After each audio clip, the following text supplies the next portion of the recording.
Hey, welcome to Ones and Zeros. My name's Ben, and today we are taking a look at another episode of our FPGA Basic series. This will be episode 5 of the series, and following on from some of the stuff we've learnt in previous episodes.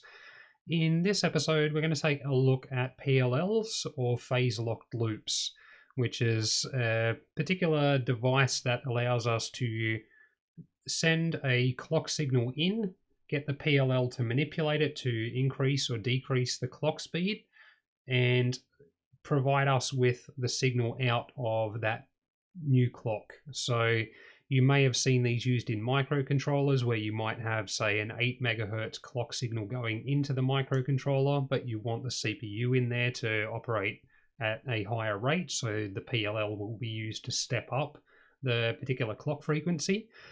You can also use them, as I mentioned, to step down the particular clock frequency as well, which is the approach we're going to look at today, but they can be used either way. So they can be quite useful, especially in a situation where we have our DE0 development board here set up that we've used in previous videos. And as I've mentioned previously, this guy has a 50 megahertz crystal on board so that we can get 50 megahertz clocks into the FPGA. We've also still got it hooked up to our STM32 board at the moment, which is providing us with a 4 hertz clock that we can use for testing. But if we want things to run at a higher rate, then we can use the crystal and the PLLs to be able to provide us with the particular clock frequencies that we're looking for. So we're going to have a look at how those can be used in this video, how we go about setting one up and creating a clock signal for it, and have a look at sort of how we can also go about switching between a high and a low speed clock and things like that as well. So typically, if I'm working on a project, I like to be able to have a higher speed clock. That is the clock that I'm looking at running everything at the final point, but I also like to have the option to be able to switch to a slow clock in order to more easily debug things if I'm doing something a little bit more complex, or even as we've seen in our clocks video, being able to switch to a manual clock if we would like to as well, so we can manually clock different parts of our design. So we've got Quartus Prime Lite set up here as we've used in the previous videos, and much as we've done at the start of the other videos, we've just got it set up with our top level module, just with our inputs and outputs for the development board here. We can see we've got 4 clock inputs, and in the case of these ones, they're all 50 megahertz clock signals that we can then send off to PLLs, or we could use them directly. That would work too if we've got something that we want to run specifically at 50 megahertz. But in this case, let's have a look at how we go about using a PLL. Now, one of the first things we're going to do is, because we are not using the 7-segment displays on the board, let's just pop the code in there just to turn those guys off. And I've kind of explained how that works in previous videos too, so I'm not going to go over that in this video. And we're also going to do something similar to the previous video where we go through and actually create a reset and clock control module as well. Just because we'll kind of build upon some of the stuff that we've done there, but we'll do that as we go. So first things first, we're going to need a file for that one. So we'll create a new Verilog file. I'm going to copy across our header for that one, pop that in this file here, change that to the 24th, and we'll just whip up a module for that one.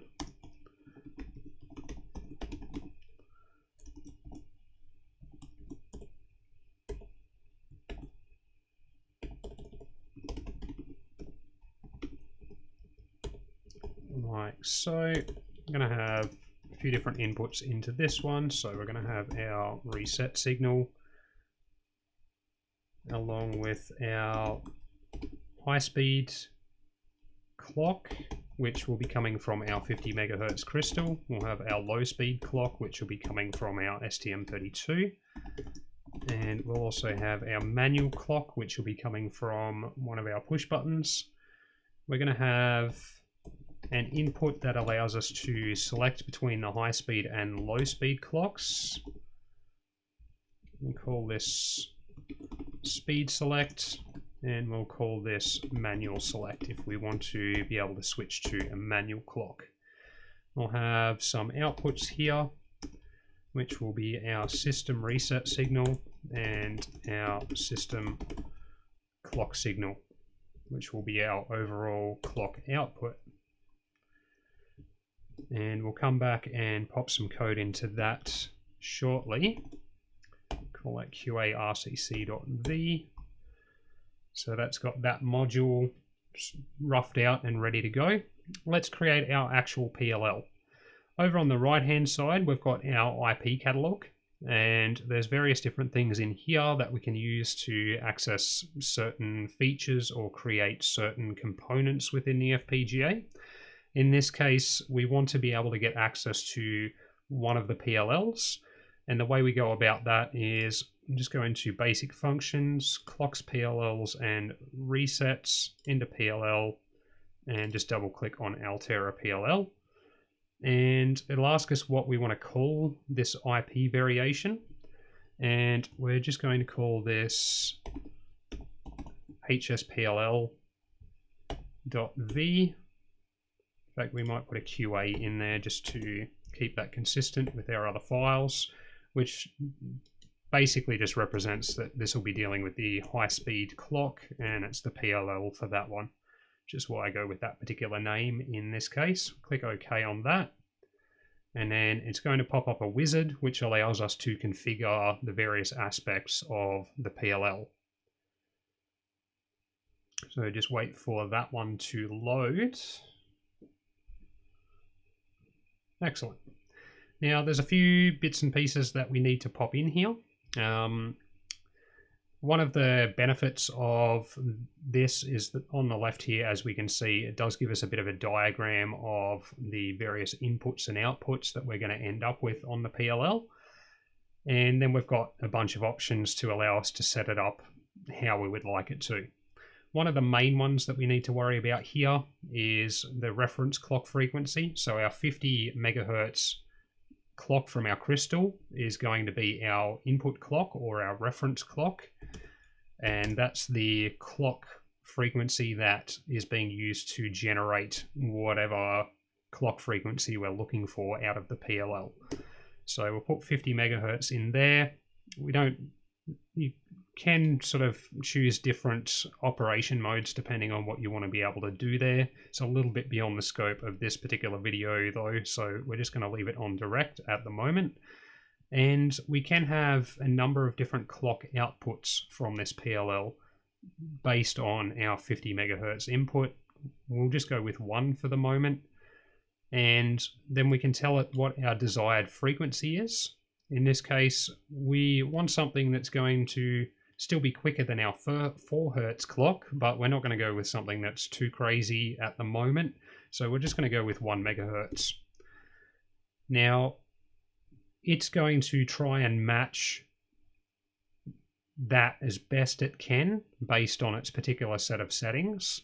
And we can see here that it's able to configure the PLL in its current mode to get to 1.17 megahertz, but it's not able to get to our actual 1 megahertz. One of the ways that we can get that to work a little bit better for us so we can get the actual clock frequency that we want is by changing our PLL mode. And we've got integer NPLL and fractional NPLL.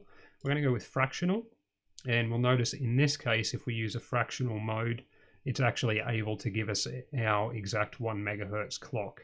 So depending on what sort of frequencies you want to convert the reference clock into may depend on whether you need to use integer or fractional.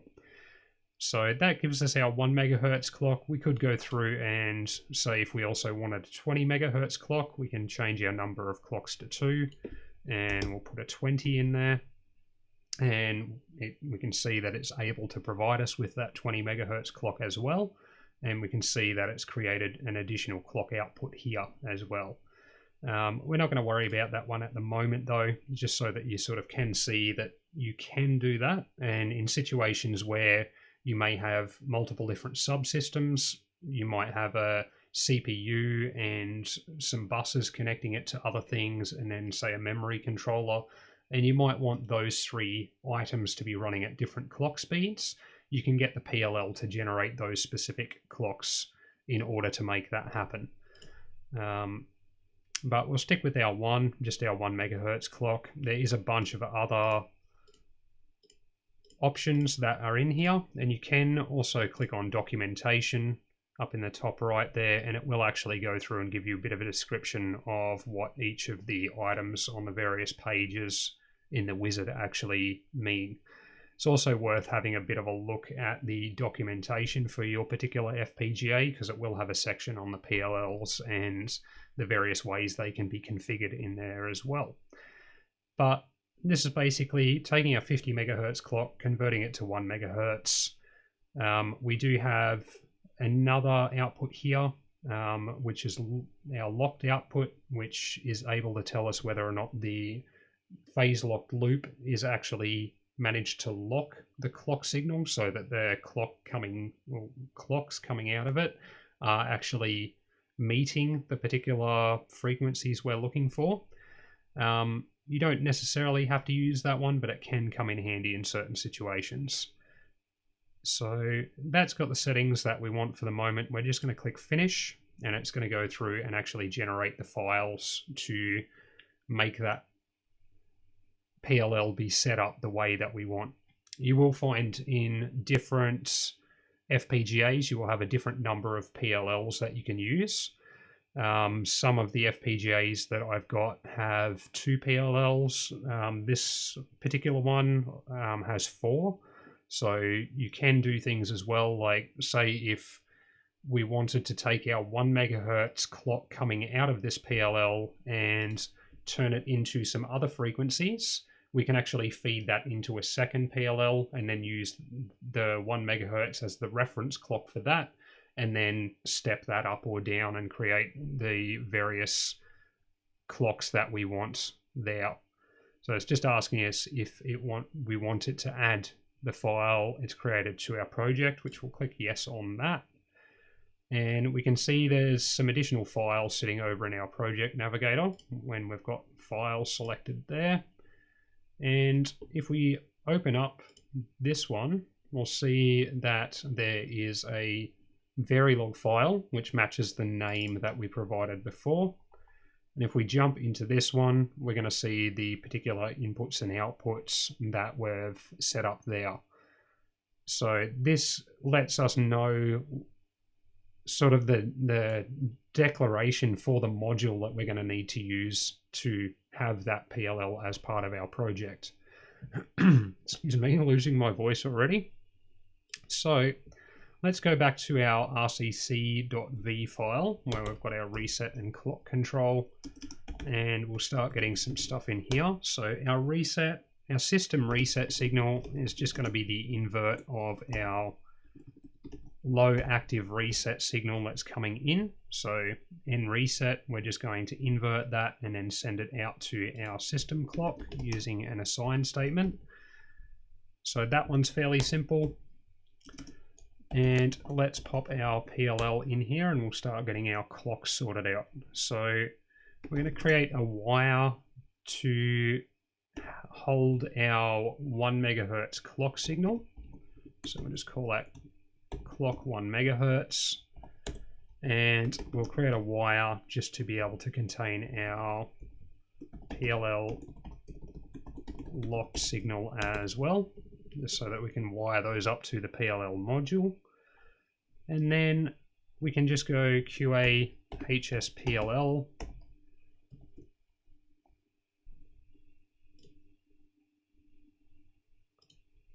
and we'll just going to call that QA PLL for that instance of that one. So we'll need to provide it with the reference clock, the reset signal, the output clock, and the locked signal. So we'll go through and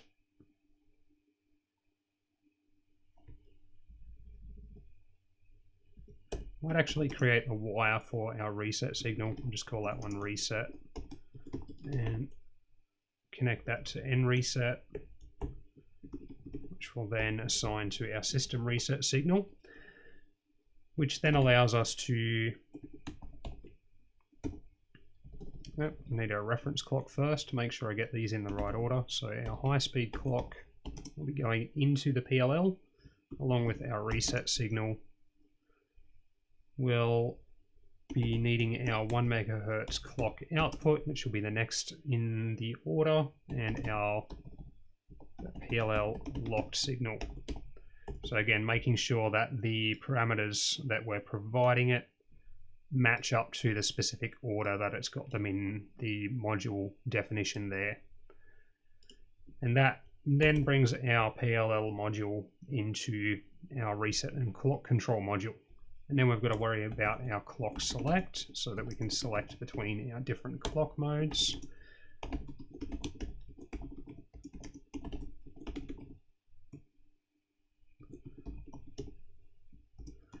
And for this one, we're just going to create a multiplexer to select between our high speed or our low speed clock. So if clock speed select is high, we're going to get our 1 megahertz clock. If it's low, then we're going to get our 4 hertz clock from our microcontroller.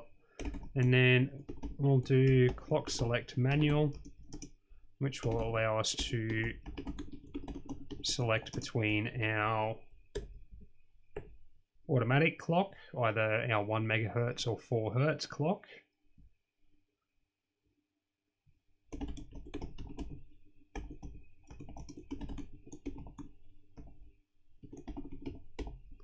Or our manual clock there. So if it's high, we'll get our manual clock. If it's low, we'll get either our 1 megahertz or 4 hertz clock, respectively. And then we can assign our system clock output to clock select manual, so that we can then output that selected clock to outside of this RCC module. So save that one, and we can then use the RCC module in our main file over here.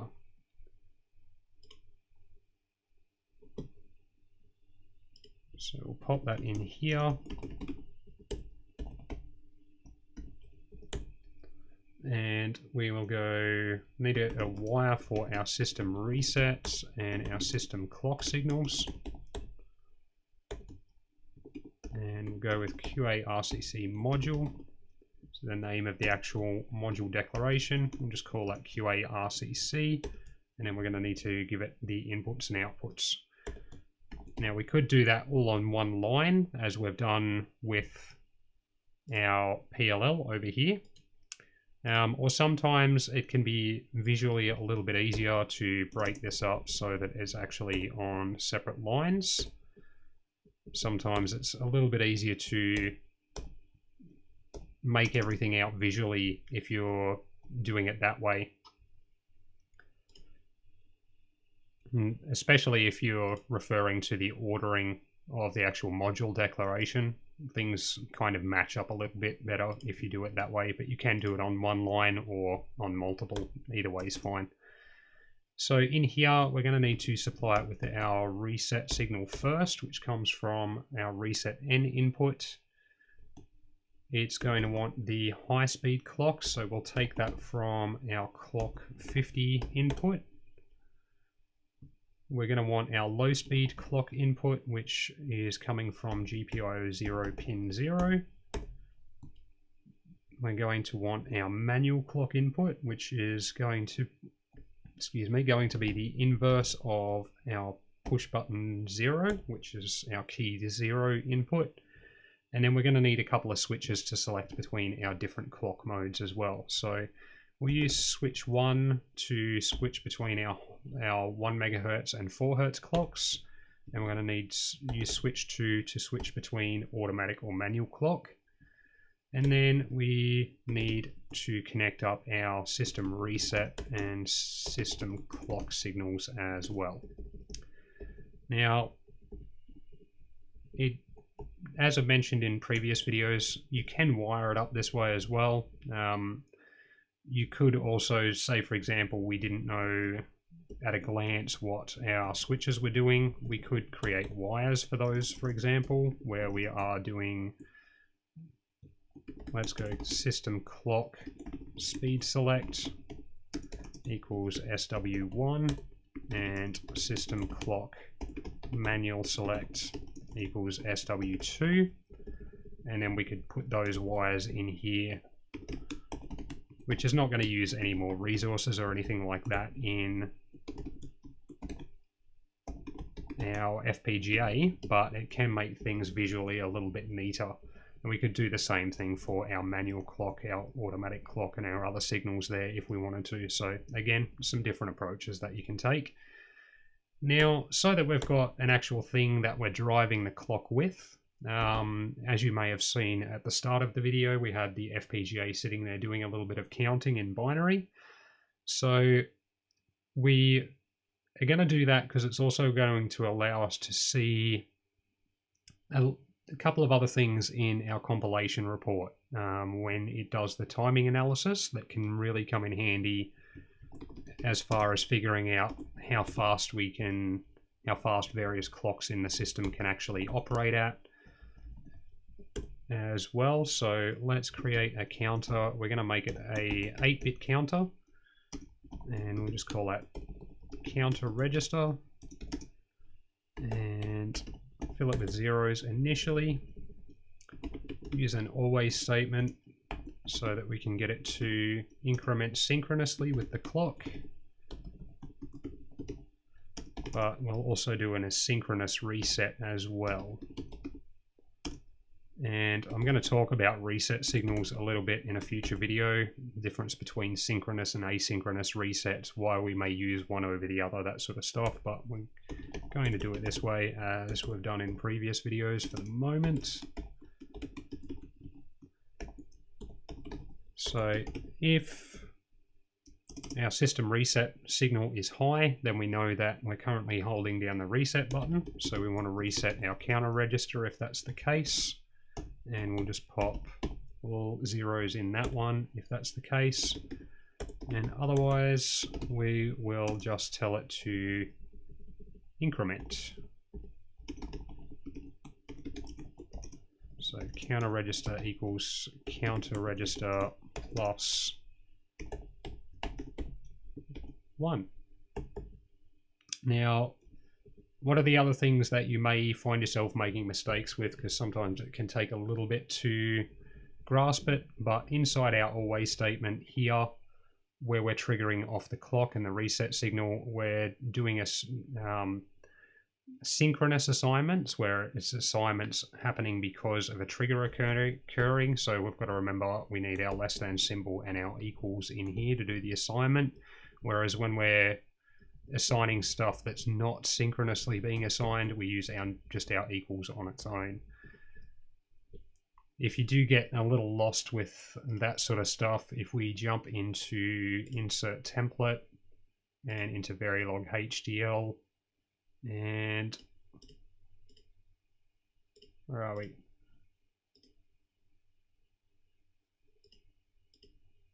It's hiding from me.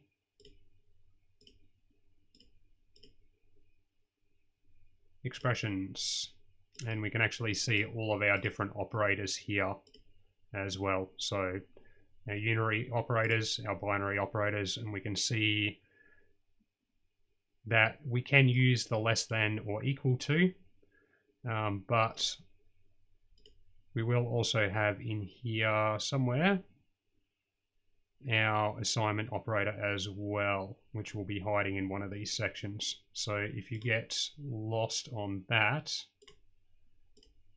in one of these.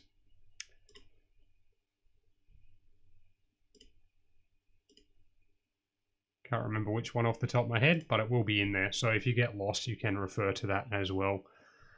But anyway, back to our counter. So that's basically allowing us to do the reset on it and reset it to all zeros, or it will count based on the incoming clock. And then we're going to have some outputs so that we can see which clock is currently selected, as well as the output from our counter as well. So we're going to assign to LED R. So LED R0 will be our first LED, and we're going to send our system clock signal out to that so we can actually see the clock that is being produced. And might actually not worry about our select signals, we might just do our timer. So for that one, it will be LED 9 through to 2, which gives us 8 LEDs for the 8 bits of our counter. And assign our counter register to that one.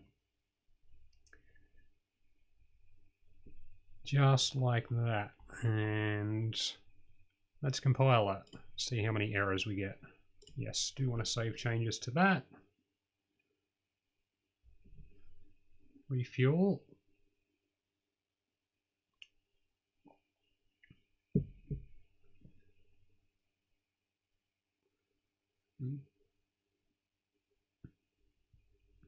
Okay, we do have some errors. Whereabouts are our errors? Aha. Use semicolons instead of commas like I should have.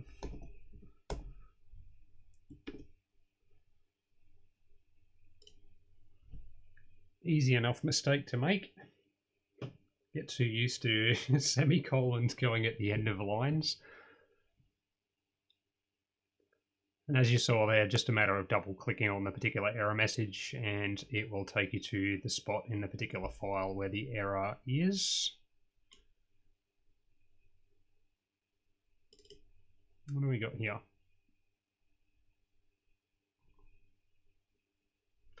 I've misspelled that. And have misspelled that as well. That should solve that for us. Hopefully no more bugs.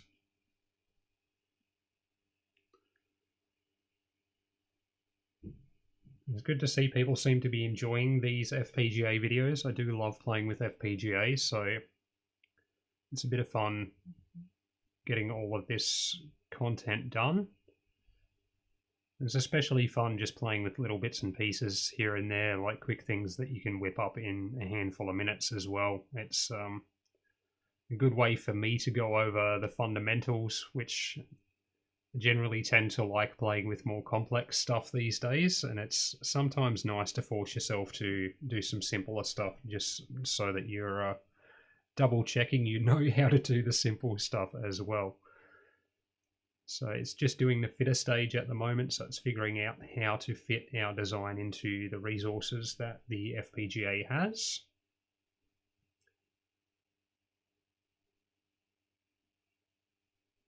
And then it's going to go on and do the assembler stage, which is where it actually creates the bit stream that's used to configure the FPGA.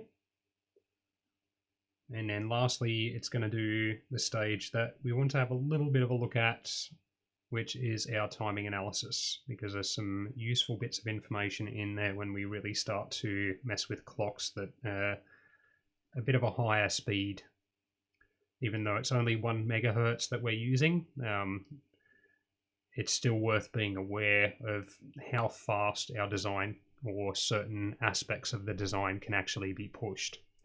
So if we go into our compilation report, we've got our table of contents over here. Our flow summary, of course, as we've seen before, lets us know how many resources and things we're actually using. The thing we're interested in here is our timing quest timing analysis. And if we go into our slow 110 millivolt 85 degrees C model and our Fmax summary, we can see that it's telling us that we're capable of running our design at 279.33 megahertz.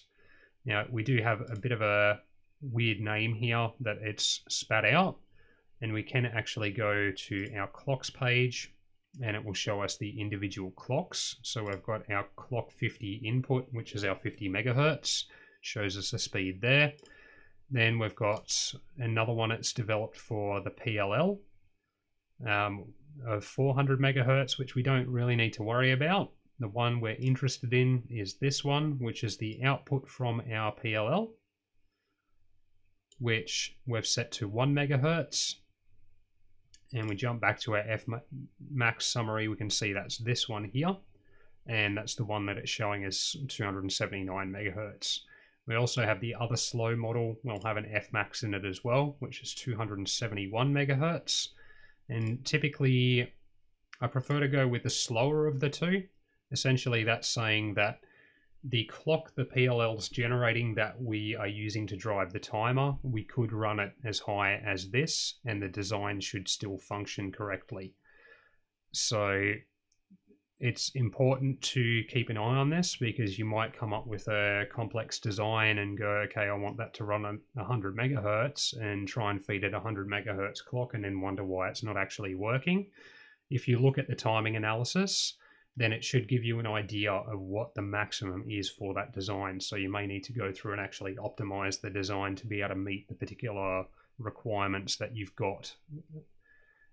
So that is always handy to have a bit of a look at when you're setting up your clocks and setting up your design, as well as if you go through and you make changes to the design.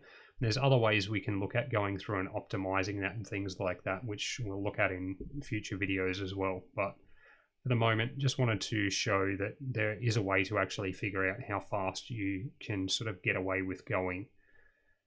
So let's get that one popped onto our device. So we're going to open our programmer, jump into output files and grab the SOF file for that one. Hit start to program that onto the board. And that's that done. If we switch over to our camera, we can see the rightmost LED is the particular clock that is selected at the moment, which is our 4 Hertz clock. And we can see our counter counting up. If we switch over to our 50 megahertz clock, we can see all of the LEDs basically stay on. And the reason for that is because it's a 100 megahertz clock, which is pretty quick, and you're not going to see the LEDs turning on and off that quickly with the human eye. And the counter can only hold values between 0 and 255. So with it operating at a 1 megahertz clock, it's going to be doing that full count multiple times a second. So we could hook up the oscilloscope and have a look at the actual clock signal, but basically it is just like that, except operating much faster. And as we saw, we could have that running easily up to 200 megahertz plus and not have an issue. And of course, we've got our other switch where we can switch over to... That one's not actually working for us. Okay, we have a bug. It's not letting us select our manual clock there. So this switch to select between high and low is working. Our manual clock select is not working. So let's have a look at where the bug is for that one. So jump back over here. So we've got our clock manual select, which is the item doing that. If we jump back to our top level, and we can see that we've told it switch 2 is actually the one that's controlling that. So we could fix that in the code and recompile it. Or we can just jump back over to the board and go, okay, we've wired that up to switch 2. We can still use that perfectly fine. Bit of a bug, but we have a workaround. So if we change that switch over. We can do our manual clock and manually clock our counter. I'll switch back over to our automatic clock and adjust between our 1 megahertz and 4 hertz clock speeds. So that is a bit of a look at how PLLs work and how to go through and actually set them up. Like I said, we do have 4 PLLs that we can use in this particular device, and each of those is capable of producing up to 9 clocks. So if you really needed to, you could produce a lot of different clock signals. If we jump into our chip planner, let's make that full screen and zoom in a bit. We can actually see, it should be these guys, I believe, are our PLLs. That'll be this one, looks like that's being used.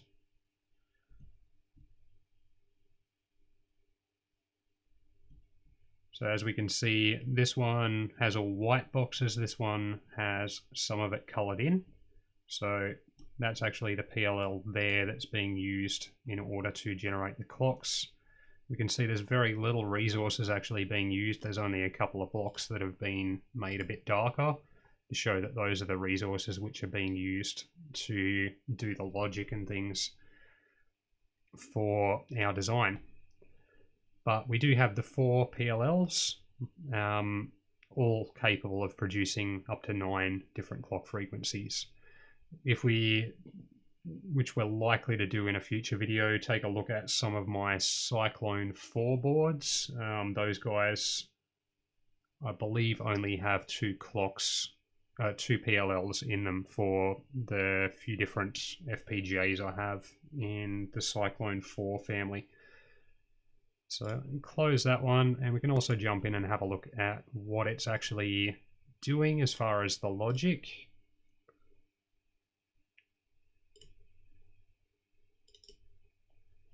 As we can see here.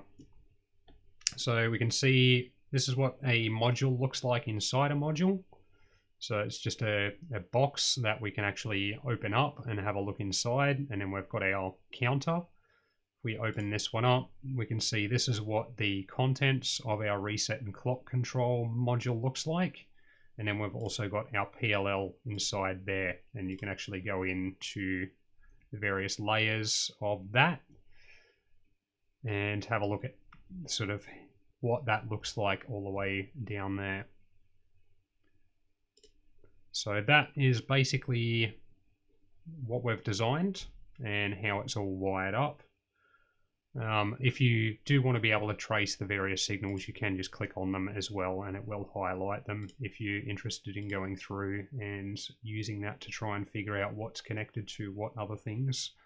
I do find with the more complex designs that can be a little interesting, because seeing how it actually connects things up can give you a bit of an idea of the best approach as far as how you write the Verilog in order to try and get the particular results you're looking for. But I thought we'd have a look at that as well. So that is PLLs and how to go about using them. Like I said, it's worth having a look at the actual documentation for your specific FPGA chip as well, so that you can get a bit of an idea of what the various modes and settings and options are for the PLL in order to best be able to configure it to suit your needs, especially if you're doing something a little bit more complex with tighter margins and things like that. But that's how we go about setting that up. Then in the next video, we are probably going to be taking a look at ROMs, I believe. So how to create an actual ROM that contains data that we can access.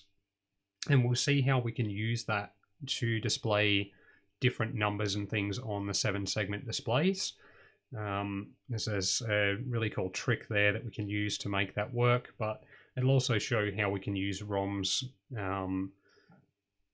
in general, so not necessarily for that purpose, but so that, say, if you had something that needed to send out a sequence of data or something like that, you could store that data in ROM and actually access it in a sequential order, or whichever way you need to for your particular purpose.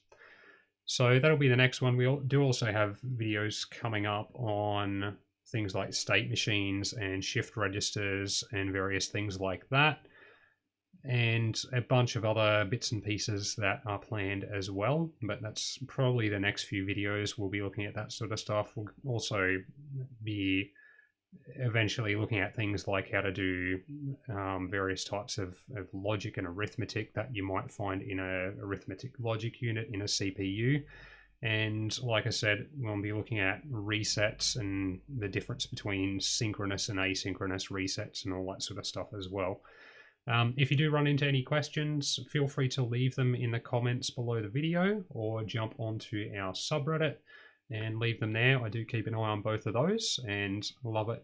All of the comments people have been leaving and questions and things like that. A big thank you to our two patrons, Craig and Luther, who are helping to support the channel. And if you do want to become a patron, there is a bunch of different benefits and things that you get depending on which tier you sign up for. And we do have the Patreon address there as well. I will also pop up the code for this video, the Verilog files, into our FPGA basics repository, which I'll leave a link to in the description as well, just in case you want to go through and have a look at what the code actually looks like in here. So I'll pop in the QA main and QA RCC and the QA HS PLL files that we've got there. Hope you're having a wonderful day, afternoon, evening, morning, whatever it is when you're watching this in your part of the world. And thank you very much for watching.